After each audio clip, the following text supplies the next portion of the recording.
అంబేద్కర్ కోనసీమ జిల్లా పి గన్నవరంలో ఎమ్మెల్యే గిడ్డి సత్యనారాయణకు అభినందన సత్కార మహోత్సవం నిర్వహించారు. 2026 అసెంబ్లీ నియోజకవర్గాల ర్యాంకింగ్లో గన్నవరం నియోజకవర్గం రాష్ట్ర స్థాయిలో 8వ ర్యాంక్ సాధించడంతో పాటుగా జిల్లాలో ప్రథమ స్థానంలో నిలిచింది. దీంతో అభివృద్ధి పనులతో నియోజకవర్గాన్ని ముందంజలో నడిపిన సత్యనారాయణ కూటమి నాయకులు, కార్యకర్తలు ఘనంగా సత్కరించారు.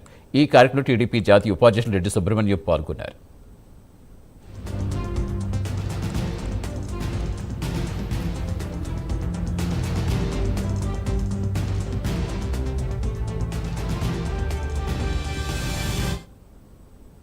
అంబేద్కర్ ఆశయాలతో పవన్ కళ్యాణ్ గారి స్ఫూర్తితో నేను రాజకీయాల్లోకి రావడం జరిగింది. వచ్చినటువంటి క్రమంలో ఈ రాష్ట్రంలోనే కాదు, ఈ దేశంలోనే ఏ విధమైనటువంటి అవినీతి మచ్చలేనటువంటి వ్యక్తి పవన్ కళ్యాణ్ గారు. అటువంటి వ్యక్తి అనుసరంగా పనిచేయడం నా పూర్వజన సుకృతంగా భావిస్తూ నేను ఆయన యొక్క అడుగుజాడల్లో నడపడం జరుగుతుంది.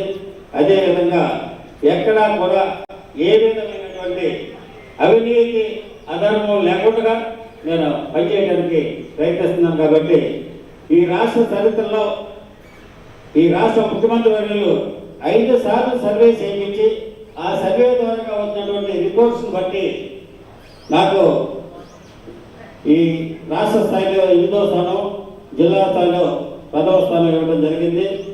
గిడ్డి సత్యనారాయణ గారి గురించి మాట్లాడాలంటే 2 పార్టీలుగా తీసుకోవాలి. వారి అమ్మాయి మాట్లాడిన తర్వాత నాకు అనిపించింది ఏ విషయాలు కూడా తెలుసుకోవాలి. గిడ్డి సత్యనారాయణ గారి గురించి మాట్లాడే ముందు కీర్తి పూర్వం, కీర్తి శకం తర్వాత మాట్లాడే పరిస్థితులకి అనుగుణంగా గిడ్డి సత్యనారాయణ గురించి మొదటి పార్టీ ఏమిటంటే మంచి కుమారుడు. వారి తల్లి మాట విన్నారు కాబట్టే మంచి ఉద్యోగస్తుడిగా ప్రయాణం కొనసాగించారు. అంటే మంచి పుత్రుడు.